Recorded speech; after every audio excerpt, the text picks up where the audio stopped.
Hello guys, जय श्री राधे। आज मैं आश्विन मास के शुक्ल पक्ष की पाप कुंसा एकादशी व्रत कथा सुनाऊंगी। कृपया आप लोग ध्यान से सुनिएगा। और आप सब कैसे हैं? प्रभु से यही प्रार्थना है, यही विनती है, आप सभी लोग स्वस्थ रहें, मस्त रहें और कथा को पूरा सुनिएगा। कथा पूरा सुनने का ही महत्व बताया गया है, इसलिए प्रेम से बोलो विष्णु भगवान की जय, राधे कृष्ण भगवान की जय। मैं कथा प्रारंभ कर रही हूँ, कृपया आप लोग ध्यान से सुनिए। युधिष्ठिर बोले, हे भगवान, आश्विन शुक्ल एकादशी का क्या नाम है? अब आप कृपा करके इसके व्रत की विधि और उसका फल कहिए। भगवान श्री कृष्ण कहने लगे, हे युधिष्ठिर, पापों को नाश करने वाला इस एकादशी का नाम पाप कुंसा एकादशी है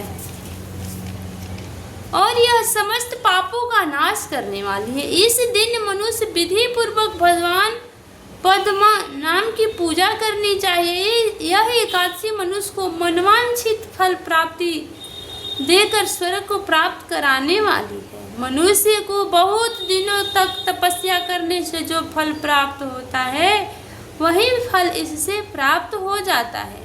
मोहवश जो अनेक पाप करते हैं परंतु हरि को नमस्कार करते हैं, वे नरक में जाते हैं, वे नरक में नहीं जाते। विष्णु के नाम के कीर्तन मात्र से संसार में सब तीर्थों के पुण्य का फल मिल जाता है।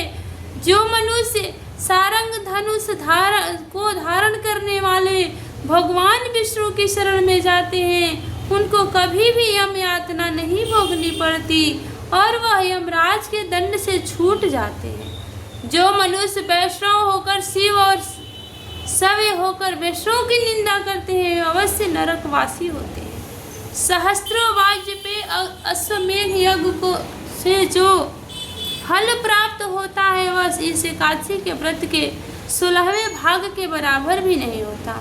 संसार में एकादशी के बराबर कोई पुण्य नहीं, इसके बराबर पवित्र तीनों लोकों में कुछ भी नहीं। इस एकादशी के व्रत के बराबर कोई व्रत नहीं।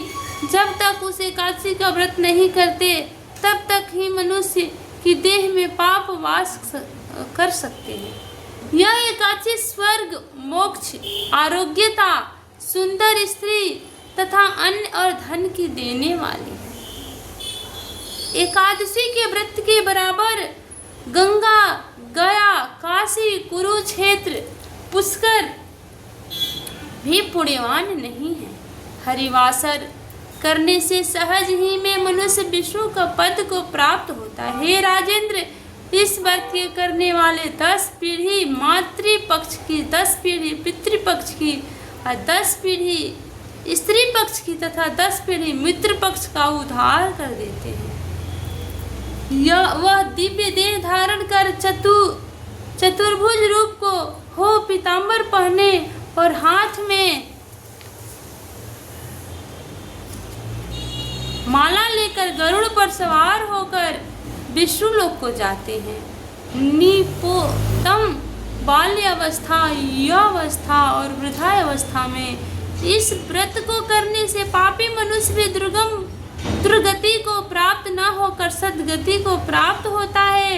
आश्विन मास की शुक्ल पक्ष की इस एकादशी, आश्विन मास शुक्ल पक्ष की इस पाप कुंसा एकादशी का जो व्रत करते हैं, वे अंत समय में हरि लोक को प्राप्त होते हैं तथा समस्त पापों से मुक्त हो जाते हैं। सोना, तिल, भूमि, गो, अन्न, जल, छत्री तथा जुत्ती दान करने वाला मनुष्य यमराज को नहीं देखता। जो मनुष्य किसी प्रकार के पुण्य कर्म के किए बिना जीवन के दिन व्यतीत करता है, वह लुहार की भट्टी की तरह श्वास लेता हुआ निर्जीव के समान ही है। निर्धन मनुष्य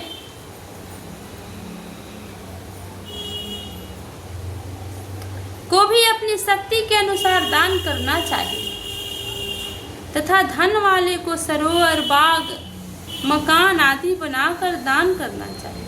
ऐसे मनुष्य को यम का द्वार नहीं देखना पड़ता तथा संसार में दीर्घ आयु धानढ़ कुलीन और रोग से रहित। सारांश यह है कि धर्म से सद्गति तथा अधर्म से दुर्गति प्राप्त होती है, इसमें कोई संदेह नहीं है। हे राजन, जो आपने मुझसे पूछा वह सब मैंने आपको सुनाया। अब और क्या सुनने की इच्छा है सो कहो। प्रेम से बोलो राधे कृष्ण भगवान की जय, विष्णु भगवान की जय। एकादशी का व्रत सभी को करना चाहिए। एकादशी व्रत से बड़ा कोई कुछ नहीं। अगर आपको कुछ नहीं कर पाते हैं तो प्लीज़ एकादशी का व्रत हम हाथ जोड़ के विनती करते हैं आप सभी लोग करें। अगर नहीं कर पाते हैं तो उस दिन चावल न खाएं। प्रेम से बोलो राधे कृष्ण भगवान की जय।